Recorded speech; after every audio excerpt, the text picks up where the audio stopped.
And so let me ask you then the question. I mean, you've actually already spoken about how basically the orientation of the firm is in terms of the growth and what are the things that you're going to focus on. But so essentially, like my questions is related to the practices and sectors that are actually going to bring growth to NDA, or to keep it going the way it is going.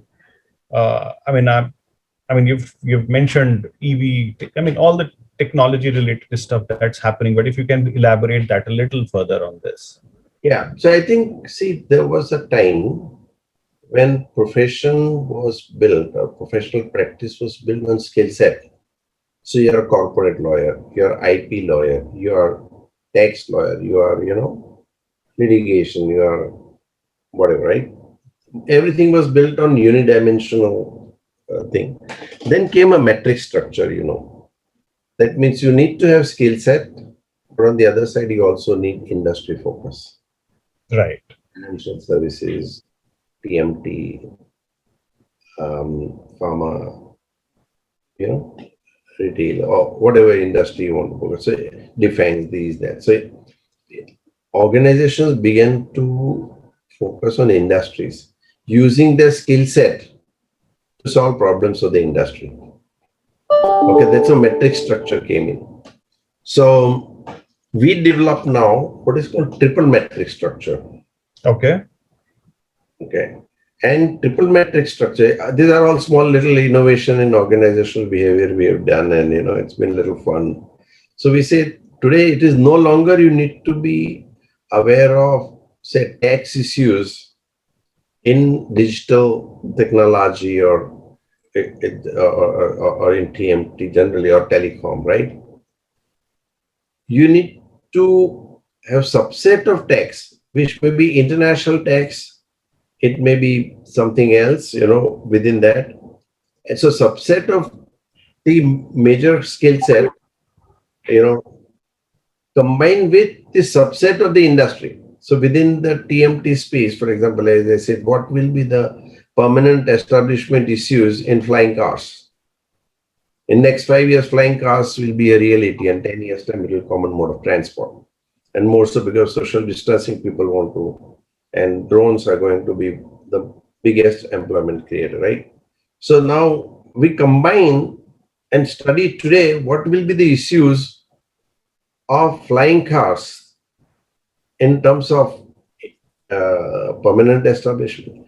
What will be the issues, environmental issues in flying cars? How would the parking spaces will be redesigned? Okay, and already in Coventry in UK, first airport parking is going to come. This private flying car airport and all that thing. So as you can see that we have to redesign a lot of things. For example, we believe that, and I've been talking to some minister, I say that if you have to invest in road or railroad or other project, which is going to have more than 15 years payback period, just rethink. I'm not saying do it or don't do it, but rethink, because next 5 years, as I said, flying cars will be there, 10 years time it will be common mode of transport. That will begin to compete. Because Rwanda has made a very good use, they don't need to build roads. Topography is so, terrain is so tough, but they use drones for deliveries, all medical supplies, everything. Today, even in India, you can bring within 2 hours a heart from Delhi to Bombay, but from Bombay airport to hospital will take another 2 hours. Right. So like that, we have to just rethink how are we going to build infrastructure in future. Because you cut down trees, you have this, other mountains and this and that, or whatever, I don't want to get into. A lot of issues are there. So new technology is to be used for the benefit of the people. It will be lower cost and stuff like that. So now we specialize what should be the regime for the future flying cars. Okay, we begin visualization process. We still have 5 years to think and work out, So one of the flying car companies that was coming to India, they had decided 5 cities in the world to, for example, start experiment. Okay. In Mumbai was one of them. And I was be. Minister, Mumbai has to be. but that was on their list, But Yeah. I was with Chief Minister and this CEO of the company. I won't name that. And I said, in 5 years' time, they will bring flying cars to India, but our regulations will not be in place. Today, what stops us from thinking? You got 5 year good time to build regulatory framework. Otherwise, when cars come and one fine morning something happens, then you start thinking about it. Like today, unmanned drones are coming and attacking. This is not unknown; it's known for a long time. Anyway, so those are the ways to think of the future, so that when time comes, you are able to deliver service in the shortest possible time. Today, in your words, the business model of law firm is so skewed that if I spend more time doing your job, okay, what's billable hours? Okay, if I put more people on the job, I'm more rewarded. So tendency is to pad up time. Okay, Right. tendency is to put more people than in one of the transactions, which was a very large transaction, $8 billion we just did. When I looked at some law firms had 22 people on the team. We are the lead counsel. Some had 15, 17. We had 3 or 4. And I'm wondering why you load so many people on a transaction. Because I'll talk about it a little separately on the training and stuff like that. But I'm saying that the bizarre model, Right. you can do it if you invest ahead of time. If I open book, when actual issue comes after 5 years and I spend all time and charge to client, it's not fair. I should have invested ahead of time. So we invest a lot of money so that at the time when time comes, within no time we can respond and stuff like that. So tell me something. It's a very interesting question, and I ask many people actually. What about technology adoption in NDA? What is how are you probably, so one part is of course the training and skill set, but how using technology you're actually crunching this entire time and making things more efficient? Well, I think two things. One, there are technologies that may be available outside, and you use them is one thing. But what we have tried to do is to build internal, software and internal kind of thing, because your problems the best. You know your problem the best. So the job of technology is to solve problems. Okay.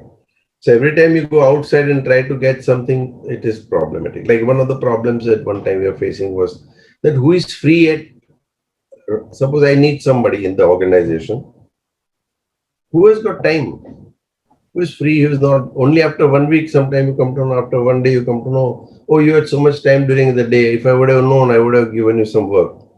So real time. So we created bandwidth manager, the Uberization of the people in some ways. Okay. And then what we did was to, so anyone who has time can immediately put a bandwidth. Okay, I got time. If somebody needs bandwidth, then somebody will call for a bandwidth. Like Uber, how you match. Right.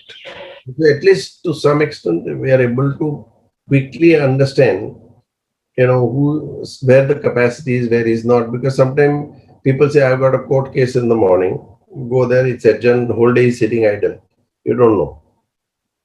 Sometimes meeting is set up and it is postponed. Now you got time. So how do you get on a real time? So we build that. Okay, we follow balance scorecard, okay, which is a measurement system for performance of the whole firm, etc. We created software for that. Okay.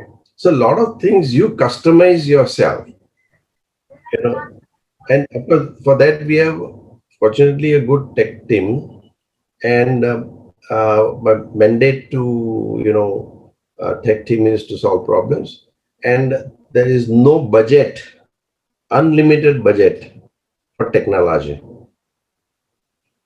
And I say my budget to you is my trust. Okay, use it wisely. No, because when you buy technology, 90% of its capacity is going to be redundant. It is the 10% usage that gives you the best. If you have a phone, there are only two or three or four apps which will really be correct. But you have satisfaction that I've got something sitting on the side. Right. Same way, technology, one has to develop a mindset. You can't look at ROI. You look at ROI in terms of excitement quotient. Oh, we did something new. We tried to use new technology. Let us use it this way, that way, etc., etc. You look at, okay, this much value. If I get it, it's just good enough for me. Rest is topping on pizza. You know, Right. Right. so there is a psychology and there is a mindset and a philosophy that goes a lot in all these things. So I always say that visioning is the art of seeing the invisible, correct? But at the same time, vision has a direct correlation to the capital expenditure. We put 20, $30 million, right, in a campus. We built our own. You might be aware of that. I don't know. We have a campus to think, not office. 5 acres. Can you tell us a little more about that? So, Very quickly, but just little more about that for our viewers. we are into that whole mode of research, academics, thought leadership, and innovation. And you also know that at Financial Times, 5 years in a row, we went on being at the top on innovation. Right. And Yeah. we thought it's enough. So we need to now participate, let others also do it. So we stopped participating last year or so. And because that was, you have to retire at some point in time, no? So, but then we said, okay, we build our own campus. It's called Research and Blue Sky Thinking Campus. So it's only to think and not to do regular professional work. This is 5 acres, 50, 60,000 square foot. But only idea is to sit there, relax, think of the future, change the world, change the society, do something else, and get people with different ideas, visions, together, and carry out the research work which comes out of your out of box thinking and stuff like that. And and again, the private property for public good. So for high level thinking, because we want to focus on the very high level thinking, which is what impact creating ideas and stuff like that. So we don't rent out, we don't charge anything, but so long as there is some high level thinking to be done or research to be done and all those kind of things. So we have that thing. So it is helping us to, because our purpose, as I said, is not to grow big. Our purpose is to stay a little small, because that I took some studies and spoke at many universities, including Harvard and all that. I was told that up to about 125, 150 professionals, you can have still personalized relationship. Once you cross that threshold, again, there's no absolute in this world, right? But they said that beyond that, it becomes more machine and becomes, so I said, okay, I'm still 70, 80, and we are still growing a little bit here and there, but just be a little, and it's a purpose-driven organization. So idea is to think more, do something that is exciting, okay, and work around that. So that's why this campus has been built. Some point in time, I would love you and all our guests, if they want to come and see. Yes, I would be delighted to do that. It's just that, it's in Alibag, Awas, and just half an hour speedboat you go and be at the campus in Mumbai. So not a big deal. Let me ask you a slightly personal question. What are the personal ambitions of Nishith Desai? See, it is very clear in the 2 or 3 ways in which I look at. I think one is ambition, second is the vision, that if we can do something and we become role model to other law firms, the new generation or other law firms. Not that we are perfect, not that we are great and nobody is better than us. I'm certainly not saying that. But if we experimented with few things, those lessons can be learned by others. So I always enjoy, sharing experience. I don't teach anybody, right? And for example, when consistently we won this Financial Times award for being most innovative law firm in all of Asia, I got invitations from Korea and other places to teach them how to be innovative. Okay. Now again, I say I don't teach, I only share, correct? Experiences. So how do you become innovative? And how did we become innovative? Okay, there can be 10 different ways, but how did we? That is what I go and share. I said, okay, you have to have vertical specialization, but also have philosophy.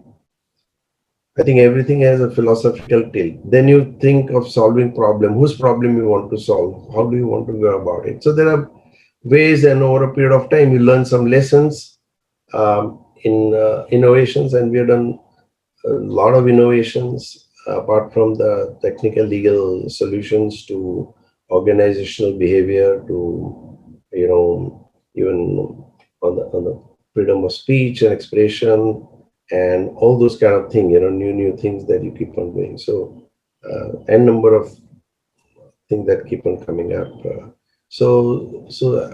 Excitement is one.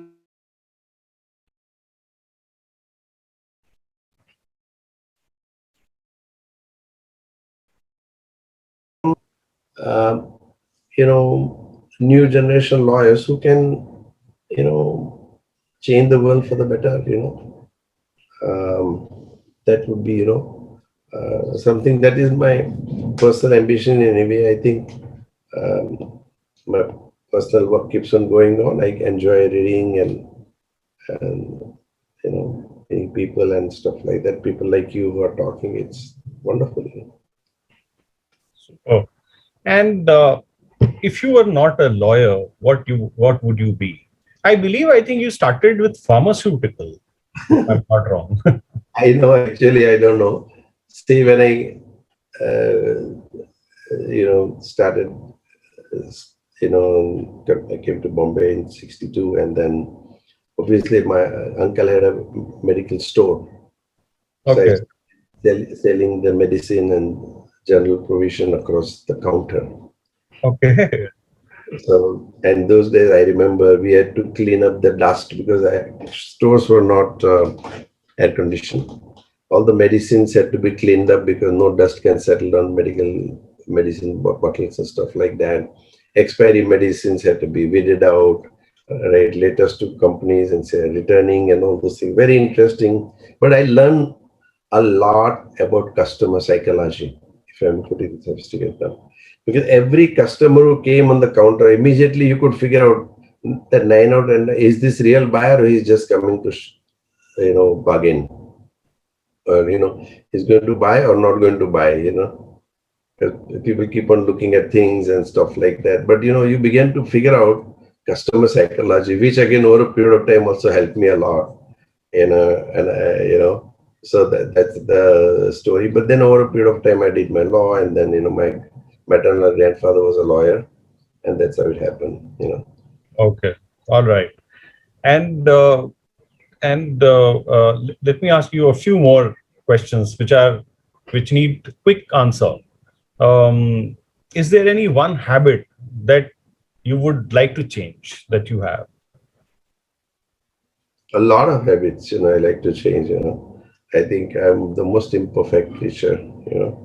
And I get too passionately involved in something, and then, I forget about many other things. Sometimes you lose balancing, and I'm very forgetful. I can tell you a lot of stories around that. Hopefully, I can improve my memory. Um, and so there are, I think, many shortcomings that I have, and I think whether it's forgetfulness or whether it is, getting distracted in something here and there and whatnot. You're like a kid. You got so many things around. And You're everything you very want to right. Yeah. experiment. I might have failed more than possibly succeeded. More people knows. but so many failures that have come and looked at. So, I have taken a lot of risk in the organization as well. And like, for example, we changed the entire model. So we don't have any hierarchy, no associate, principal associate, 8, 10 different layers. We just say there are members of the firm and they're leaders. That's it. There's no other. Again, And a very good lesson. profession. Again, a very good lesson for people like us. Yeah. Okay, it's only two things, right? Society judges you. Your promotions are not dependent on me. How the society looks at you, how you contribute there, how do you go about it, and so that is the kind of thing. Can you recall a moment when most people advise you not to go for a decision, but you still went for it? Yeah. Well, many a times, because as I said, visioning is the art of seeing the invisible. Okay. And sometimes you have to be, that is why, one has to be very strong in conviction. And I like to take people along, but sometimes, you have to put your foot down and say, I want to do this. Okay. Right. What was that decision? The biggest controversy that we had when I wanted to put $20-30 million in campus, which has no revenue model. Right. I think that's a bold one, but that is... It's just for thinking, ideating, changing the world for the better together is private property for public good. Okay, there is no revenue model. And, people say, all kind of things. And people never imagine that we'll pull this off. Okay. So we pulled it's the most high-tech facility in perhaps not only among law firms, also in the technology world. Are completely IoT driven, and garden and many other things are high technology there, and it's a fun playing with that. And, so that decision came straight from the heart, I think. Yeah, and I think I said, so long as others are not impacted, they don't take a risk. I'm willing to take a risk. And eventually, when it came up, I think we have done a good job. I think overall it worked, because sometimes proof of the pudding is in eating. People cannot visualize unless the Apple phone would be in your hands. You'll never realize what it means. If at a period of time you won't understand. And I say, if others are selling for $1,000, I have said, or say, other phones are 100, 200, 500. You say 100,000. So sometimes, but when you see, then you keep on changing every year, right? Nobody would believe that. Same way it happens. Sometimes you have to show but you have to make commitment, you have to make investment. When people don't have buying, then let them not take the risk. So there are a lot of factors that go into the whole thing. Right. Okay, now my last question, and it is basically more of an advice. So what's your advice for young entrepreneurs and the students who are passing out of campuses now, studying law? These are tough times. So what do you tell them right now? Well, I put it this way, that first make up your mind, or you're getting into business. Your purpose, objective has to be very clear. Then you will be able to orient yourself. I'm not saying making money is a crime. In fact, we all made it, but at the same time, I think this is where I feel there is little too much of commercialization in the legal profession that is coming in. It will only give you more stress. Okay, but focus on what best you can do. There is so much to do in the field, but you have to choose where to go. But first 3-5 years, just try to learn everything. Don't close your mind, and then focus and zero in on something. Some people, to start with, they enter the profession. I will only do M&A because you can wear Genius with $10,000, right? And some people, I will only do IP. I will only do X. Don't keep that. Have a broad base, and we started with that system called inverted T. So you have 1 or 2 specialization, but general knowledge of other things. Now we got new model inverted H. So apart from those things, you also have to learn what what is called project management, HR management, and stuff like that. That's the second advice I would give. Try to be visible expert and try to be leader. And one book which I always has been my favorite, and that is Discipline of Market Leaders. That if you want to be market leader, what do you need to do? Those are building firms. Book says only two things: choose your customer and narrow focus. Nothing right or wrong, but first decide who is your customer, what type of clients you want to service. Okay. Once you are clear on that, then you say zero in and see that these are the needs of the client. Nothing wrong with one or the other type of client. You can sell Mercedes, you can sell Maybach, you can sell Toyota, you can sell Nano. Nothing wrong. But you should be very clear. You try to serve everybody, you'll be lost somewhere. That is general advice. So everything you do, be more focused, but with a lateral mindset, with liberal arts thinking, and just connect the dots amongst different things as well. Thank you so much. Thank you so much, Mr. Desai, for being on this show. In fact, it's a learning experience for me and a lot of people who would be listening to your interview. And thank you so much for those, pieces of gems. And really appreciate your time today. Thank you very much. Really appreciate you inviting me to this show, and always a pleasure. Appreciate and wish you all the best, and wish all our audience a great time. I'm always there to help everybody.